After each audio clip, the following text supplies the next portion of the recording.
Got digging through the past, crazy tales they uncover fast.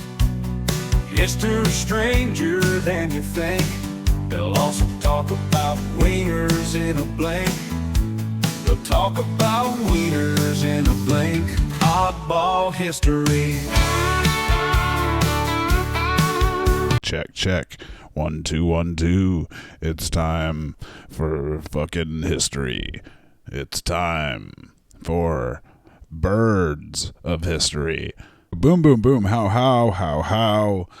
Welcome to the Oddball History Podcast. It's me, your host, Scott Crisp. We're back with another episode. It's 97. It's a salute to birds. That's right. I have so many fucking birds to tell you all about. I'm very excited about it. It's going to be a good time. We'll be getting into the brave pigeons of the U.S. Army Pigeon Corps, as well as the British National Pigeon Service. Can't forget the National Pigeon Service during World Wars I and II. We'll be talking about Thomas Jefferson's Dick. That was his mockingbird. His mockingbird was named Dick.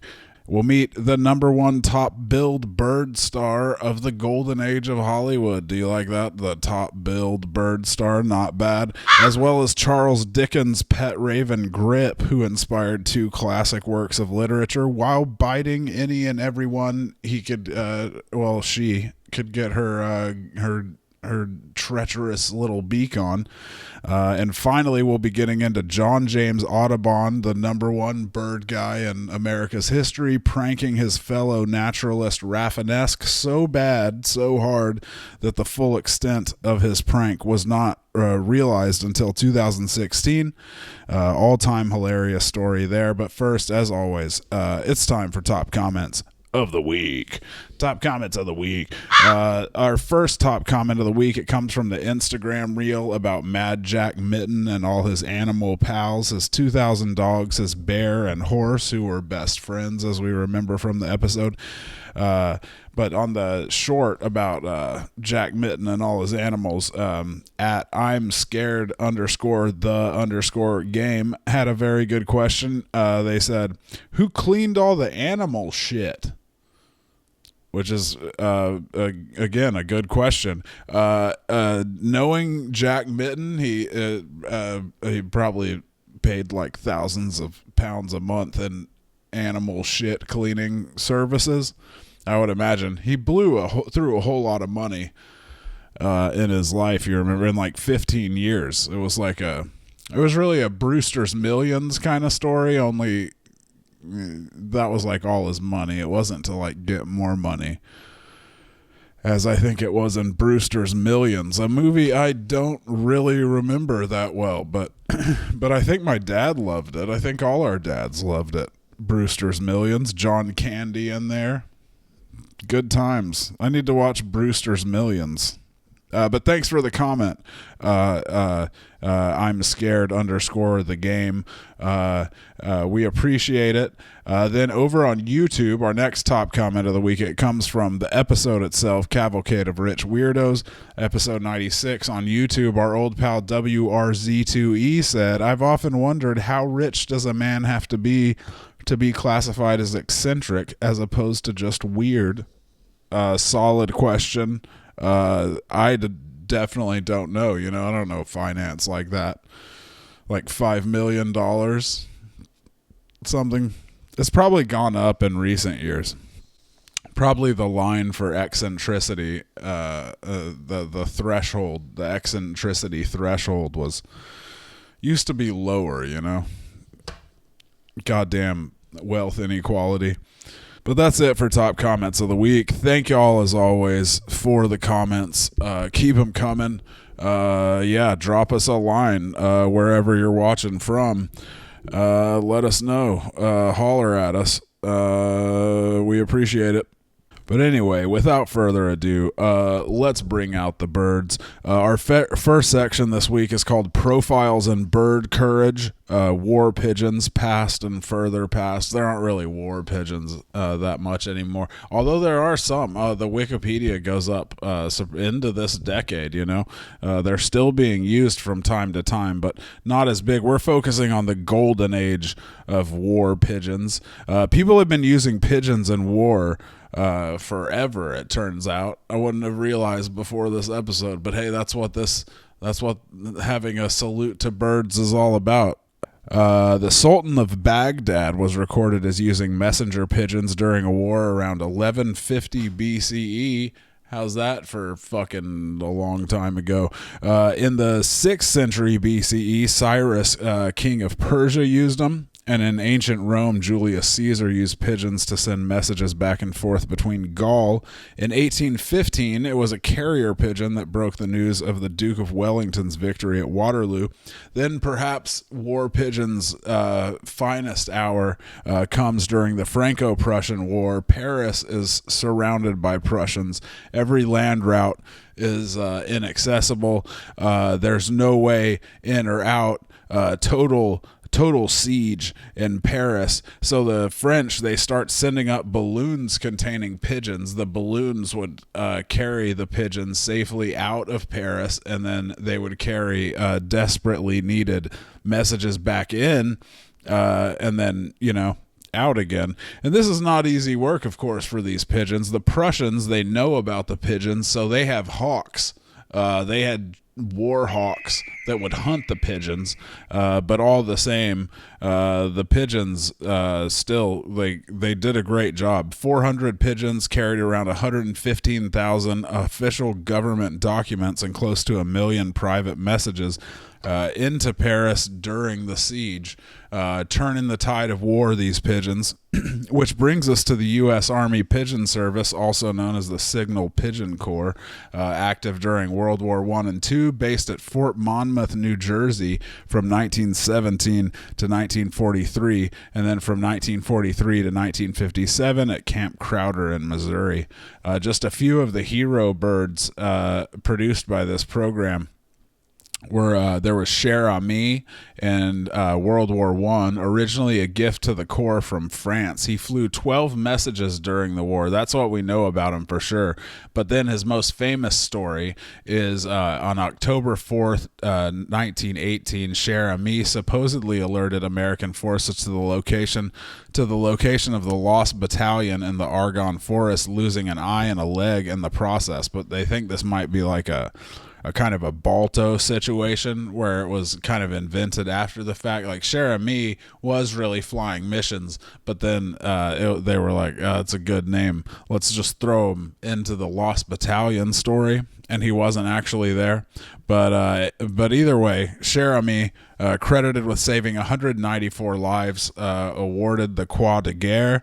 October 5th, 1918, the day after Cher Ami's supposed big flight, I suppose, a pigeon named President Wilson flew through a wall of German bullets covering 25 miles in 25 minutes, despite having his left leg shot away and a large wound in his breast, but he made it 25 miles in 25 minutes. That seems every hero pigeon, it seems like they cover a mile a minute. These guys are they're damn good, but he made it 25 miles, 25 minutes to request an artillery strike, recovered from his wounds, and lived in pigeon comfort until his death in 1929 at Fort Monmouth. By the time of the U.S.'s entry into World War II, the U.S. Signal Pigeon Corps consisted of 3,150 soldiers, 54,000 war pigeons, which were considered by the military to be an undetectable means of communication. And they continued to kick ass during World War II. Make no mistake about it, pigeons love warfare. That's the main thing that I learned in researching this episode. They love the smell of napalm in the morning. For World War II, after World War I, these pigeons, they're just chomping at the bit. It's like in Major Payne, before Major Payne gets the job at the school, and he's going stir crazy. I mean, I guess I could have just said it was like Apocalypse Now. I think that was what the Major Payne part was based on, was Apocalypse Now. It was originally Martin Sheen going insane, less hilariously than Damon Wayans. So December 1941, they hear they're going back into the shit.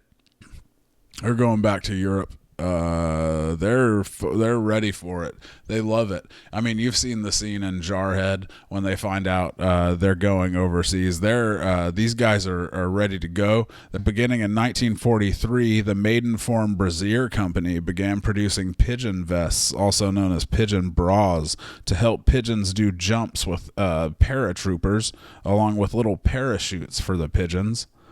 I mean, if that's not the most adorable part of World War II, I don't know what is. That's fantastic. Among these newly perky and supported war pigeons, you have G.I. Joe, who saved a whole ass Italian village on October 18th, 1943, the village of Calvi Vecchia, which was occupied by the Germans, then taken back by the 169th London Infantry Brigade, and then occupied by troops of the 56th London Infantry Division. The Allies don't know the British have taken the village of Calvi Vecchia back, and so they're about to just bomb the living shit out of it. But then G.I. Joe flies 20 miles in 20 minutes. He arrives just as the planes are about to take off, just in time. This is his version of in the end of Ferris Bueller, when Ferris Bueller's running through all the backyards, only instead of pool chairs and sexy ladies, G.I. Joe had to contend with just a never-ending wave of enemy bullets and shrapnel. Probably fewer sexy ladies, but we don't have a record of that either way, if I'm not mistaken. So G.I. Joe may or may not have paused during his flight to alert the people to call off the airstrike. He may or may not have paused during his flight to save Calvi Vecchia, to introduce himself to a pair of sexy lady pigeons. We just will never know. And the lady pigeons were sunning out by their pool in the chairs, and he was like, G.I. Joe, nice to meet you. G.I. Joe, nice to meet you. You remember like Ferris Bueller did? God, that kid had gumption. The guy rules though. G.I. Joe. He's a lot like Ferris Bueller in that way too. There's only so many ways you can say it. He's like fucking Paul Newman in Slapshot, or Paul Newman in Color of Money, or Paul Newman in Cool Hand Luke. The point is, if they made a movie about G.I. Joe's life, he would definitely be played by probably like a pigeon actor of some kind. But in the casting process, when auditioning pigeons, the casting people would have certainly said they were looking for pigeons of a Paul Newman type. World War II hero pigeons. Obviously, it wasn't just America producing the hero pigeons. There was also a famous Irish war pigeon named Paddy. Paddy recorded the fastest ever crossing of the English Channel when he took news of the successful D-Day invasion from Normandy to Hampshire in 4 hours and 50 minutes. So he was waiting there by the time his chums got back. He was already down at the fucking Bird pub on his third pint, acting surprised when they can't be like, oh, I thought you guys were definitely dead because it took you so much longer than it took me to get here. That's crazy. Doug, I said some stuff to your wife that I would not have said if I did not think you were a big pile of bloody feathers right now. I can assure you of that. That's a thing you got to remember when you talk to your wife, whenever that is. But mainly, wow, great. It's so good to see you guys. I don't know why I'm making Patty such a terrible guy, that's not, there's no evidence for that, I don't think, Yeah, I don't know why I did that to Patty.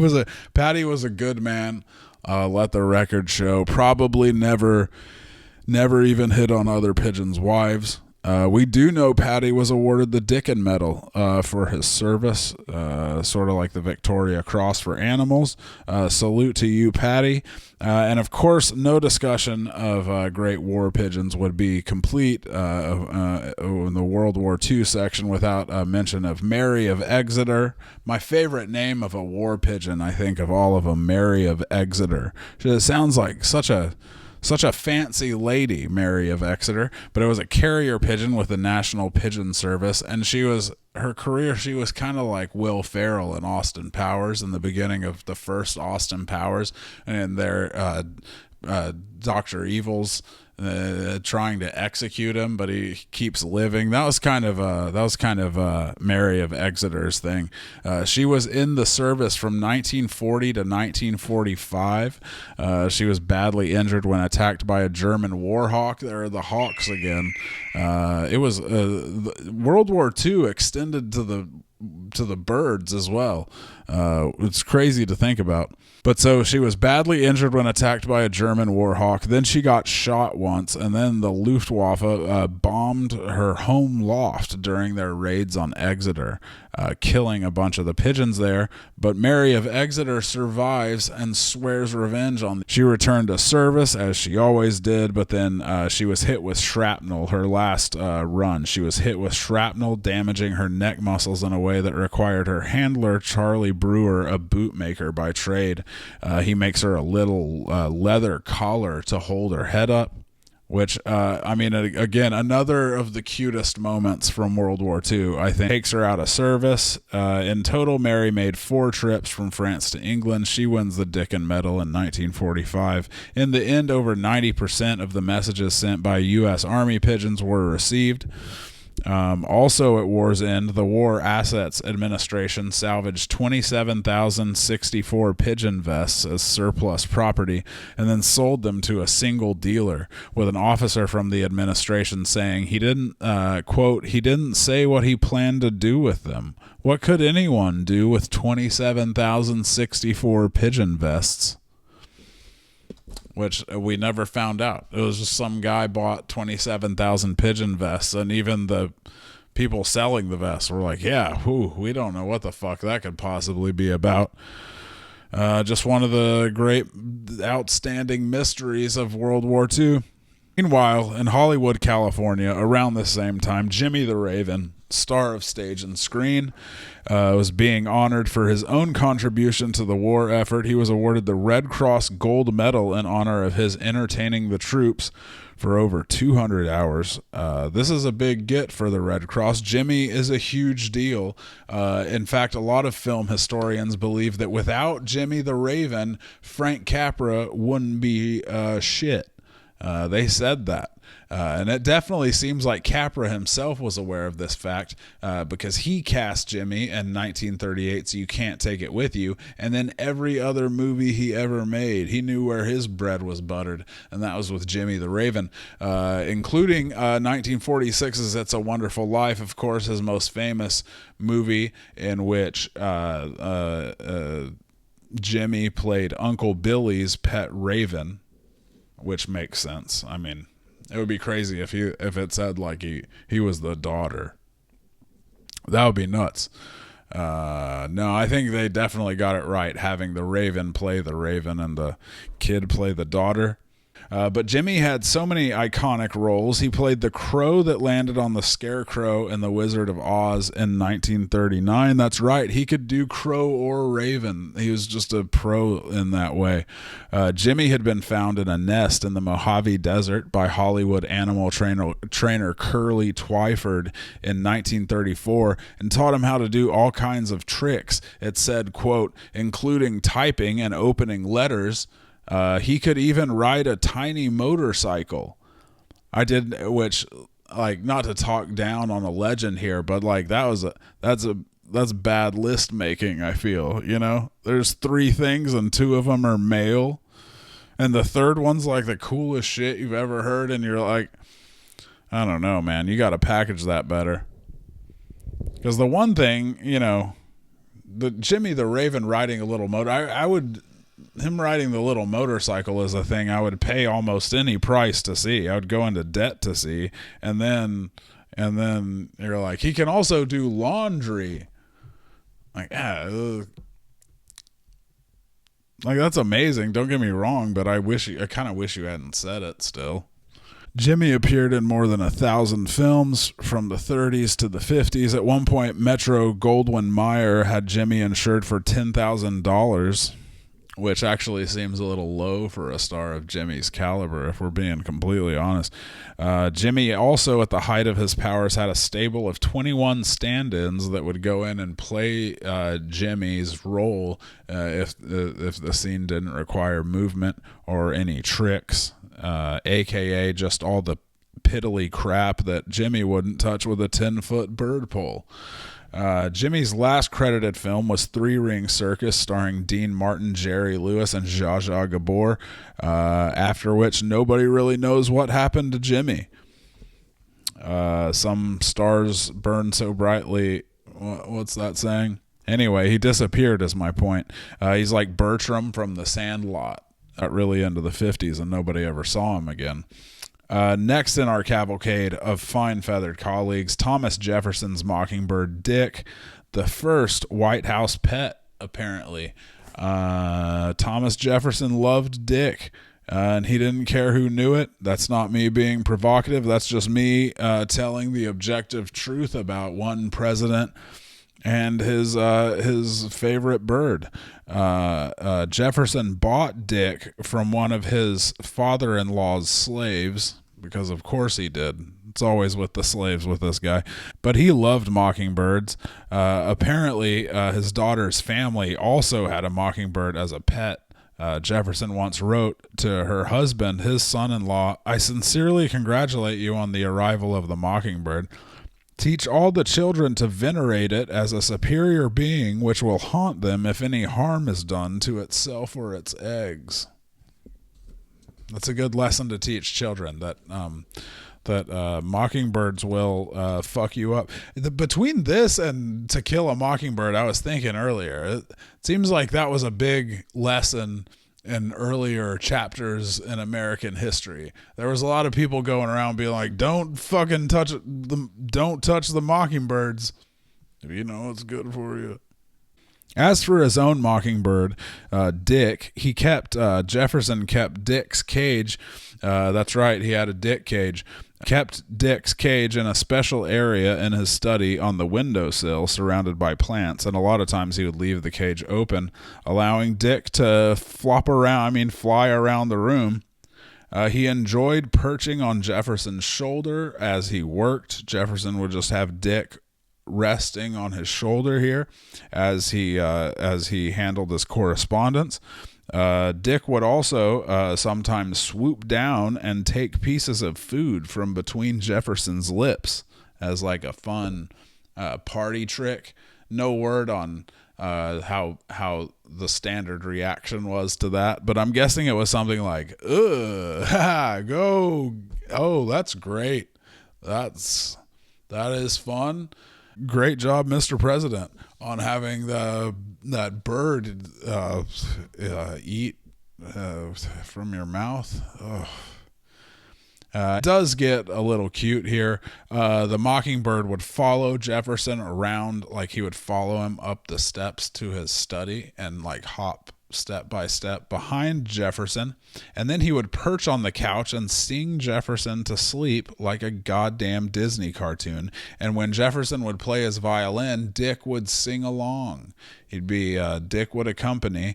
There's just like a fucking next level dodo video going on in the White House every day at this time. Apparently tragically unrecorded by cell phone cameras. I always say that's the big tragedy, is that cell phones weren't around until recently. But we salute you, Dick. One of the finest presidential birds I've read about. But anyway, from Thomas Jefferson's beloved Dick, the Dickinator, the Dickster. We go to foggy London town. We go to Charles Dickens' house. It's okay. We're allowed to be here. We're not here to do anything bad. We're not going to trash the play. We're just here to check out Charles Dickens' bird Grip, his famous pet raven Grip, who he addressed as a male, but who was a female. It was a lady. Grip was a lady. Hatched around 1839 in England, Grip lived with the Dickens family at 1 Devonshire Terrace in the I read about how this is pronounced, and it was a real head fucker for me. It's the Marylebone section of London, and provided the basis for the character of Grip in Grip the Raven in Dickens' 1841 novel Barnaby Rudge, as well as, they say, she inspired Edgar Allan Poe's The Raven, which came out in 1845. Basically, what you have here is the Raven equivalent of Patty Boyd, the woman who inspired George Harrison to write I Need You and Something, and then Eric Clapton to write Layla and Wonderful Tonight. Or Marianne Faithfull, if you're more of a Stones person. Point is, impressive work as a muse, bird or not. Grip's origin story is basically, one night Dickens just was talking about how much he loved ravens, and right after that, somebody just gave him a raven. They were like, hey, I found this raven on the street. Here it is. The earliest mention of Grip is in a letter to Dickens' friend William Maclise, dated February 1840. It says, quote, he joked, I love nobody here but the raven, and I only love him because he has seems to have no feeling in common with anybody. Like, are we sure he was joking there? I don't know why we're assuming he was joking there. It sounded like he might not have been joking so much. We do know Grip grew to be 18 inches in length with a 25-inch wingspan. He roamed the Dickens family home like a cat or dog. She was a talented speaker. Her favorite phrase, halloa, old girl. Her main talent, though, was biting people. Grip loved to bite any and everyone Dickens ever met, including his coachman, the guy who took care of the horses, and all of his children. He also terrorized the family dogs and horses after one particularly nasty biting incident involving one of the kids. Grip was banished to either a shed or a stable. I heard it described both ways, either a shed or a stable. But then in 1840, they're painting the stable or shed or whatever it was. And when the workers leave, Grip eats, in Dickens' words, quote, a pound or two of white paint, which of course in 1840 is leaded paint. You would think Grip would have just died immediately right then after eating a pound or two of leaded white paint. But amazingly, she fights her way back from the brink of death. She actually recovers, makes it all the way to March of 1841 when she fell ill again. Dickens summoned a vet who gave Grip a large dose of castor oil, and for a second Dickens thinks she's recovered because she bites his coachman. She's like, Dickens is like, oh my God, back to her old self. This is great, but the recovery doesn't last, and Grip dies March 12th, 1841. Dickens treated the death with a measure of humor, publicly writing of Grip's death. The children seemed rather glad of it. He bit their ankles, but that was play. But in private, Dickens is not viewing the thing as he's with much humor at all. In fact, he's entertaining suspicions that someone intentionally poisoned Grip, quote, a malicious butcher, and even singles out the publisher Charles Knight as his number one suspect. He's like, you fucking poisoned my bird, Charles Knight. I know you did, just because he bit you like 40 times. He did. Dickens went so far as to have an autopsy performed on Grip at the local school of anatomy run by a Mr. Herring. No word on the results of the bird autopsy. Which brings us to the final story in our Birdstravaganza 2026. It's actually not so much about birds themselves as about the number one bird guy in American history, John James Audubon.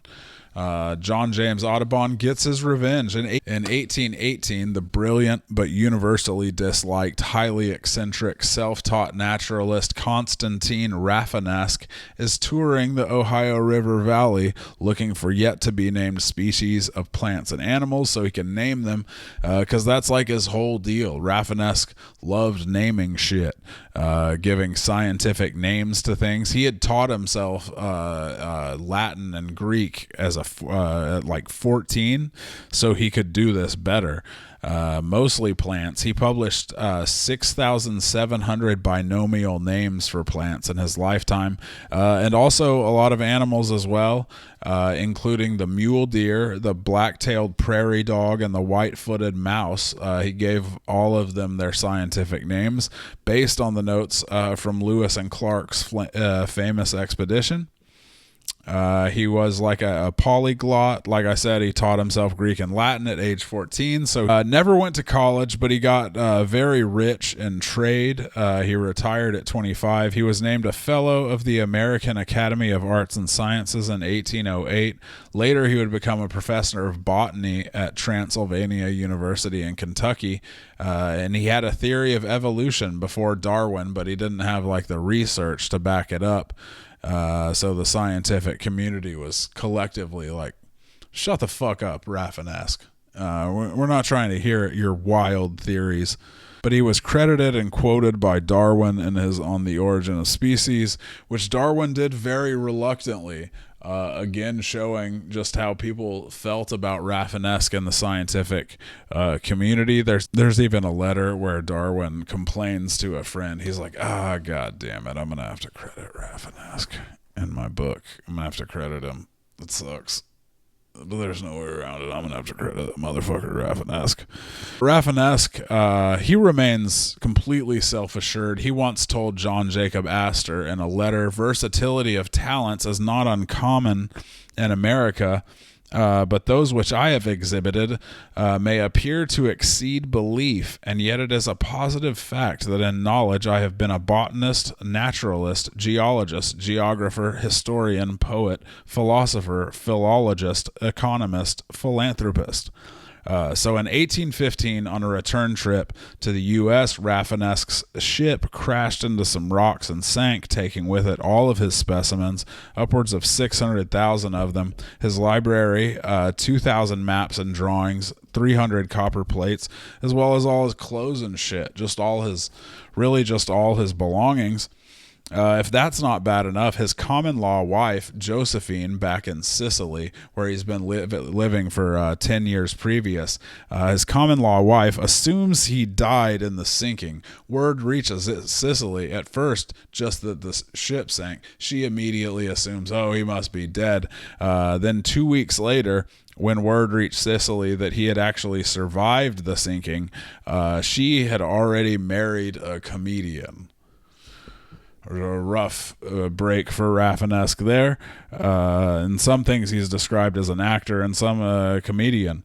But all the same, rough scene for Rafinesque. In 1818, he's going down again the Ohio River, having wrangled $100 from a group of book publishers to sponsor his trip in order to draw a, quote, new and more accurate map of the Ohio's tributaries. He did draw that map, but it was never published. He's down in Hendersonville, Kentucky. He seeks out and meets America's preeminent bird guy, again, John James Audubon, whose bird illustrations were yet to be published, but already kind of legendary among scientists. He's kind of an underground king at this point, Audubon. The scientific guys have heard rumblings about these badass bird illustrations, but they're not out there yet. But Rafinesque, he tracks Audubon down. He's specifically interested in, he knows he has all these illustrations, and he knows he likes to include local flora in his illustrations. He figures he can probably find some shit that nobody has named yet in the illustrations, which is his whole shit. is naming new plants. When they first meet, Rafinesque asks Audubon, could you show me the way to John James Audubon? Audubon says, quote, I am the man. And Rafinesque does a little celebratory dance because he was a weird man, and hands him a letter of introduction from a mutual friend. According to John Jeremiah Sullivan's essay on Rafinesque in his book Pulphead, which was where I'm getting a lot of this, is a fantastic essay. It was most likely the chemist and botanist John Torrey. In the letter, Torrey refers to Rafinesque as an odd fish. He's like, I'm sending you an odd fish, but due to the nature of their business, Audubon figures he means a literal odd fish. So he looks at Rafinesque. He's like, well, where's this odd fish I'm hearing so much about? And Rafinesque has to be like, I think he's saying I'm a fucking weirdo, actually. And he's right. You're about to say he's right. But the two actually get along swimmingly, which is really weird, especially, again, for Rafinesque. As Sullivan writes, quote, indeed, Audubon is the only person on record as ever having actually liked Rafinesque. But they spend 3 weeks there together in Hendersonville, going on nature walks, talking about bugs and plants and all kinds of naturalist shit. They're having a great time. And then one morning, after a late night, Audubon hears a horrible commotion coming from Rafinesque's room. He goes in there, and Rafinesque has his prized Stradivarius violin in his hand. It's smashed to bits, and he's chasing these bats around the room. He's been trying to bash these bats with his Stradivarius violin, convinced that they were a new species that he needed to document and name. I read one account that Audubon, just a next level host in this regard, he's horrified at what he sees, but still he was like, he was a good enough host that he then took the violin and actually knocked the bats out of the air for Rafinesque. So the bats had flown in, attracted by the insects, attracted to his still burning candle, and destroys the violin. And apparently John James Audubon fucking loved that violin. We know he loved that violin because, likely as revenge for destroying that violin, Audubon then goes to Rafinesque. He's like, hey, actually, you know how you were asking earlier about any unknown species that I might know that I could pass along to you? Well, it turns out I have so many of those. Get your notepad out, buddy. I'm about to blow your fucking mind. And then John James Audubon, professional birdman, serious man of science, feeds Rafinesque 11 made-up species of fish. He feeds, including one called the deviljack diamond fish, which was 10 feet long and had bulletproof scales.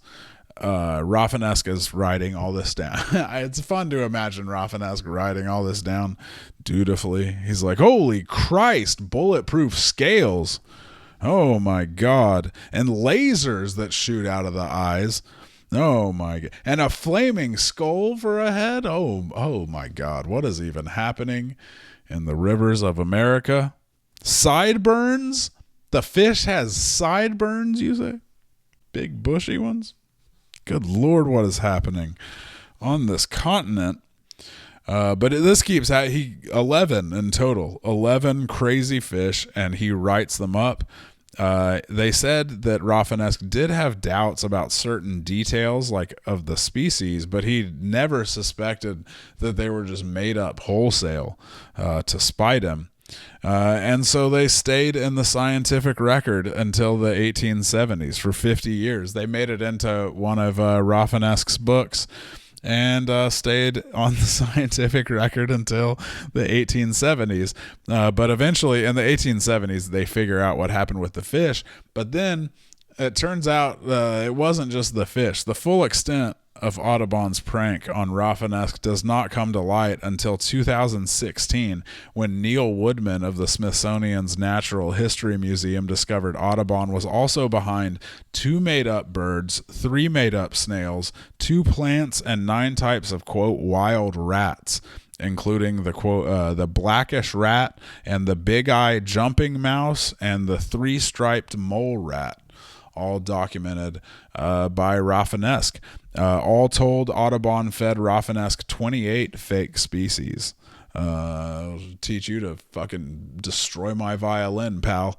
As for Audubon, he fell on hard times for a while after Rafinesque's visit, before going to England in 1826 with his portfolio of 300-plus drawings of birds, including some made-up ones like the bird of Washington. But nobody knows that at the time. He's a hit. He's called the American Woodsman by the English public, and he sells enough drawings to the English to finally publish his landmark work, The Birds of America, featuring 435 life-size hand-colored prints of 497 bird species. Everybody nuts themselves. Birds are all anyone wants to talk about. I don't know if that's true, actually, but it is a massive hit. King George IV is a fan and supporter, and the British Royal Society made Audubon a fellow, just the second American after Benjamin Franklin to receive the honor. However, despite all the fanfare, Birds of America, it's doesn't have the sterling reputation now that it did then. It's been the subject of countless accusations of scientific fraud. They think, aside from making up species to prank others, Audubon stole the holotype specimen of Harris's hawk, which belonged to an associate of his, and then pretended not to know the guy. That old song and dance. His autobiography is supposed to be just chock full of lies. It's really hard to sort out too, because I think it was his granddaughter. I'm pretty sure it was his granddaughter, maybe his daughter, but one of them, somewhere down the line, they torched all his journals. So it's like, really, and she was like, no, the official made up story, that's the one we're going with, that's the one on record. But just in general, I mean, the picture we have of Audubon now just isn't quite as glowing as it was in the mid 1800s. For one thing, he owned and traded in slaves, engaged in body snatching, and trafficked in Native American remains. God damn, John James Audubon. So he's not as well thought of today. A lot of institutions with his name on them took it off. But it being America, of course, some were like, we're gonna make the name larger on our building now. But in any case, that's it for the Oddball History Podcast. Salute to birds, aka Birdstravaganza 2026, aka Night of 1,000 Birds. This episode is dedicated to the memory of those birds who couldn't be with us today. We miss you, the dodo. Sorry about everything, the passenger pigeon, and great auk. I mean, what can you even say about the great auk other than we miss you, old friend. People are still talking about how you would stand about 75 centimeters tall and weigh about 11 pounds on average, and how you were an important part of Native American cultures, both as a food source and as a symbolic item. And indeed, to all the birds we've driven to extinction, we at the Oddball History Podcast would like to extend our heartiest apologies officially to you. And you're welcome on the pod anytime to tell your side of the story. And now for the triumphant return of the Greek myth of the week. This week's Greek myth, Pandora fucks it up for everybody. It wasn't that's kind of a misleading title. It wasn't really her fault, Pandora, the first woman, she was an instrument of vengeance wielded by Zeus, king of the gods, whipped up to punish humanity for receiving stolen property after our old pal, cool uncle Prometheus, gave us the gift of fire, which was supposed to only be for the gods. We're using Hesiod's account accounts here, a little mix of both. First story was told in his Theogony, and then he got a little more detailed with it in his Works and Days. But so Zeus is furious about the whole fire stealing incident. And so he has Hephaestus mold Pandora, the first woman out of earth, beautiful evil, Hesiod calls her, and all the gods on Olympus pitch in. Athena clothes her and teaches her needlework and weaving. Aphrodite, quote, shed grace upon her head and cruel longing and cares that weary the limbs, and Hermes gave her, quote, a shameless mind. Thanks, Hermes. Great gift. Persuasion and the graces adorn her in fine jewelry, and Horai, the hours, gave her a garland crown. Hermes named her Pandora, meaning all gift, to commemorate how everyone had pitched in, and then she's ready to go. She's ready to go and curse all of humanity. In the earlier versions, just being an evil lady was enough of a curse, but then in the later, in the Works and Days version, Zeus gives Pandora, before she goes to curse humanity, Pythos, which was like a large jar that was mistranslated, so it became Pandora's box around the 15th century. But it was a large jar containing, quote, countless plagues. Now Prometheus, of course, is a smart guy. He knows Zeus is going to be coming back at him anytime for the fire stealing incident. So he tells his brother Epimetheus, he's like, hey bud, just for the time being, until this shit with Zeus blows over, don't accept any gifts from Zeus. And remember, Zeus can turn himself into anything or anyone, so just don't accept any gifts from anyone for a little bit. How about that, Epimetheus? Can you do that for me, bud? And Epimetheus says, I got you, Prometheus. You need not worry about old Epimetheus. But so Pandora shows up. Epimetheus immediately takes her in. Fucking bonehead Epimetheus. And she, Pandora, immediately just scatters all the shit in her jar. She just unleashes all the bad things, all the evil. And so now, as a result, the earth and sea are, quote, full of evils. Everything in the jar got out, except for somehow hope got stuck in the jar. So everything got, but hope, I don't know how it happened, how hope got stuck in the jar, but it did. And thank God for that, huh? And that's the story of Pandora and her box, which wasn't a box at all, but a jar. Hey, here's a new impression I was working on this week. We were watching the 90 Day Fiance reunion. This is my impression of Gino from 90 Day Fiance on the reunion. You never intended to be with me. Thank you. That is Gino from 90 Day Fiance. He was yelling at his ex-wife, who, it's good trash TV, 90 Day Fiance, but it is like real trash TV in the sense that like you will physically feel worse for watching it. It's like eating too much McDonald's. You physically feel like sickened a little bit. But hey, that's how you know it's a really good reality TV show. You know, that feeling of vague sickness. This week, exciting news for me. I was down at the Half Price Books here in Dallas. I bought a little book called Garfield's Best Insults, Put-Downs, and Slams. I just love the concept, like how the book pitches itself as a thing to be read and internalized and then deployed when you're verbally sparring with someone. But all the insults, like they're like funny when they come from a cartoon cat, but if you actually said them to someone in a social situation, it would be insane. Imagine yourself, you're like an office birthday party, and someone's like, oh, hey, why don't you leave a little cake for the rest of us? And you're like, I'll leave a little cake for that. That's great. Hey, I heard you had a hot and heavy date last night. You were hot and she was heavy.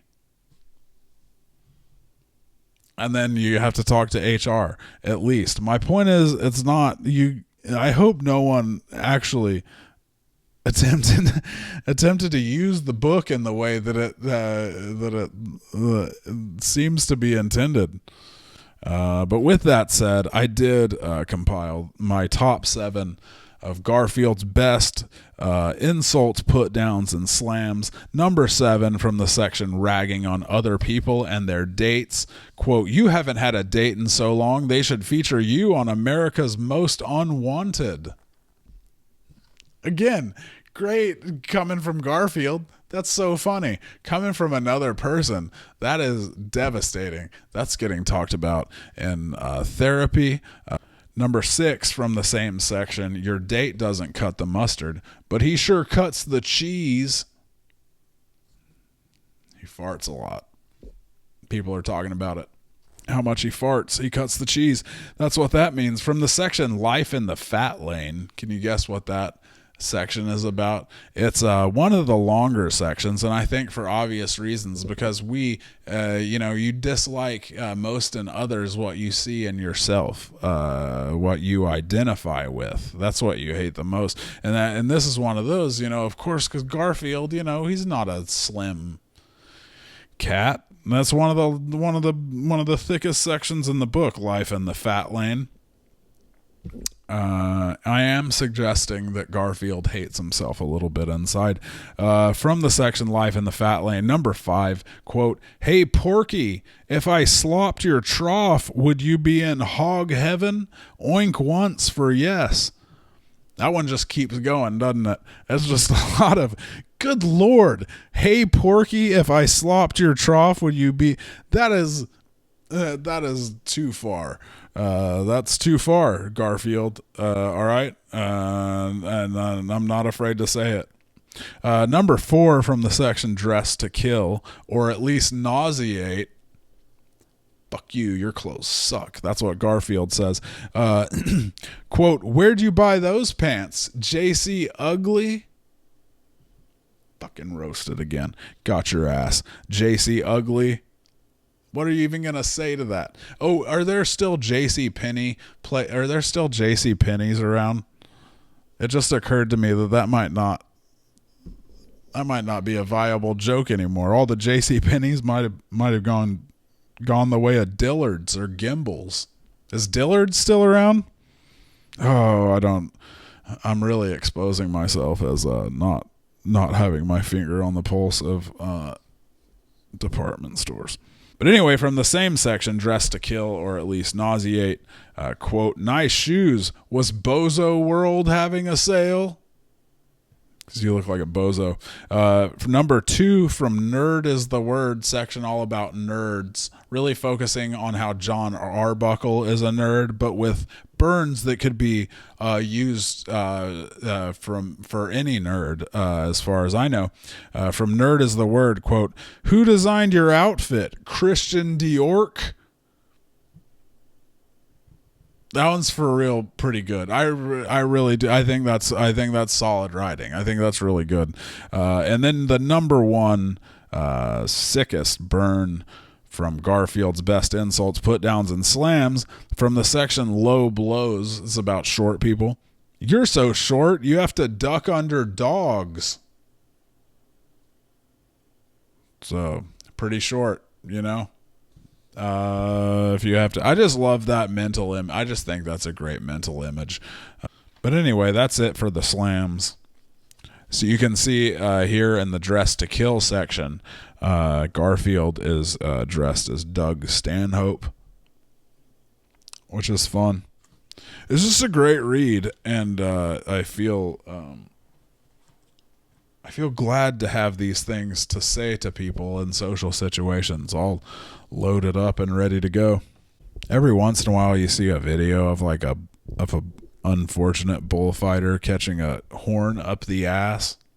They'll just get it And then, of course, the video, I mean, it's crazy to see. So, of course, the video blows up. You're a bullfighter and you're on Yahoo News all of a sudden. Yahoo News never calls when you do a good job of fucking bullfighting or whatever. But here, every time you get a horn up the ass, here comes Yahoo News calling. It sounds very bad for them, but I bet for bulls, nothing feels better than goring one of these guys up the ass. I mean, I bet for them it's like how like great home run hitters say like they feel nothing when they swing and really catch one. It almost feels like nothing. I've heard the same thing from big hitters in the NFL that it feels like nothing. I wonder if that's kind of the feeling that bulls get from goring bullfighters up the ass. I would imagine it.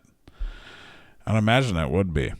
Sometimes I wonder if bulls don't think that's the whole point of what they're doing, you know? Like if that's the point of the game to the bulls, you know? Like to bulls, it's not called bullfighting, it's called competitive ass blasting. Been watching a lot of baseball. It's been interesting watching the balls and strikes challenges. How that's gone in its first year, you know. I always think that would really I'm really glad they didn't have ball and strike challenges when I was playing. I played in college here, and I gotta say I'm glad we did not have a challenge system, because a lot of times I was a little wild and I would be not hitting my spots. I would be walking guys, you know, and then to like shield my ego, I would like pretend like the umpire was fucking me over, and I'd be like, I would have hated so much for there to be some kind of like if he had the ability to be like, if you don't like it, fucking challenge it, and then I would have had to be like, nah, I mean, I don't see the need for that. Would have really fucked up my whole ruse. Would have really cut the legs out of my whole ruse. But anyway, that's it for episode 97. A salute to birds, aka the Birdstravaganza 2026. Appreciate y'all for hanging out with me. Make sure you like us, subscribe on YouTube, follow us on Instagram. Until next time, I love each and every one of you. And in the words of Garfield, see ya in the funny pages, litterbox breath. Got digging through the past, crazy tales they uncover fast. History's stranger than you think. They'll also talk about wieners in a blink. They'll talk about wieners in a blink. Oddball history.